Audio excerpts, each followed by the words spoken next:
Jorden, I was going to come to your dad because one of my producers discovered that your father had died several weeks ago and found an obituary. I don't know whether you wrote this obituary. One of the family did, and it talked about dad. So it's one of the three children. Yes, I wrote it. It was you. I thought it was because I read it and I found it unbelievably moving. I was going to leave it to the end, but since you've mentioned it now, first of all, my deepest condolences on losing a remarkable man. I mean, even if I didn't know the connection, I just read this about somebody, I would think what a remarkable life he had. He had 3 children, 4 grandchildren. He was a great-grandfather to 4 more. He grew up in Norway in a log cabin. But then, as you said, he lived outdoors shooting, hunting, bird watching, trapping, cross-country skiing, canoeing. And he was an enthusiastic collector of single-shot rifles. I love this detail, that he loved their simplicity, their design and craftsmanship. More importantly, he loved the precision of these rifles. And he liked the fact that a single-shot rifle only allowed for 1 bullet as a hunter, dead center. And that epitomized to you the care and attention that he put into his work. And he was a beautiful gunsmith and craftsman, all of these things. And then became a teacher and was quite a tough disciplinarian. You say he could be fearsome. You know, acting up in Wally's class was not the world's best idea. And as a result, there wasn't much trouble there. That was definitely true. But he loved kids too, and he was great with them. And as I was reading all this, I was just thinking, wow, okay, I get it now. I get where Jorden has got all this from. There are so many parts of your dad's character in you, clearly. I mean, do you feel that? When you wrote this obituary, did you feel that really quite intensely? Well, you know, you pointed to that detail with regards to these rifles. Like, my father had 300 rifles. This was a real obsession, and he was a very good shot. He was a provincial level shot. And it took me 30 years to figure out why the hell he collected those guns. I don't think he knew.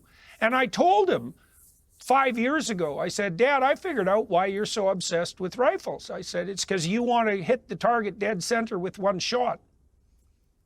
And that's like, it's a symbolic representation of your aim in life. And he thought about that. And my dad wasn't particularly metaphysically oriented. And that was an explanation he was entirely satisfied with. Right? And you know, the word sin means to miss the mark, right? It means to miss the target.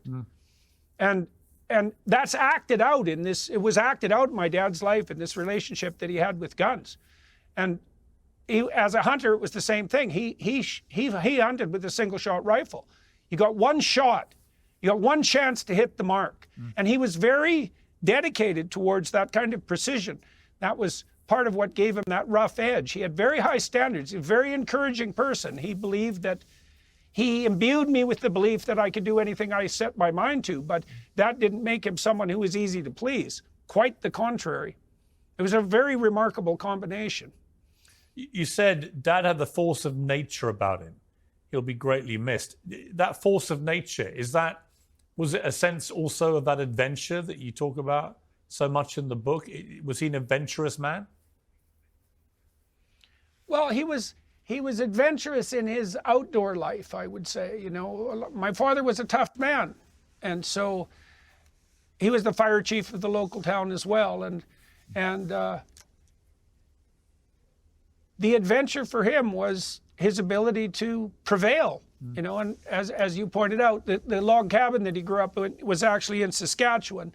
His parents were pioneers, and like the log cabin that he grew up in still stood when I was a kid. We used to go out there. He was quite sentimentally attached to it, but he was a pioneer type, my father. You know, and he was great with little kids, great, and he spent a lot of time with me when I was little, a lot, and it made a huge difference to me. You know, we found a clip. This is you actually interviewing your father several years ago. Let's take a look at this. I remember driving home with you to Nacum a number of times and talking the whole time because you'd never stop asking questions. Yeah, well, hasn't changed much. I think I remember mostly when I was a little kid, reading with you. Oh, yeah. Yeah. Well, that was great. That was so much fun. I thought so.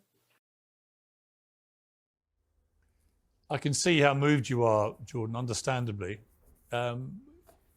Obviously, Piers, you always make me cry when you. you know, I interview us. knew you might get emotional about this. I wanted to leave it to the end. It just, when you brought it up, it was so, I found the obituary so powerful. And I said to my producer who found it, this looks to me like Jorden wrote this. And we didn't know. And it's just so beautifully written.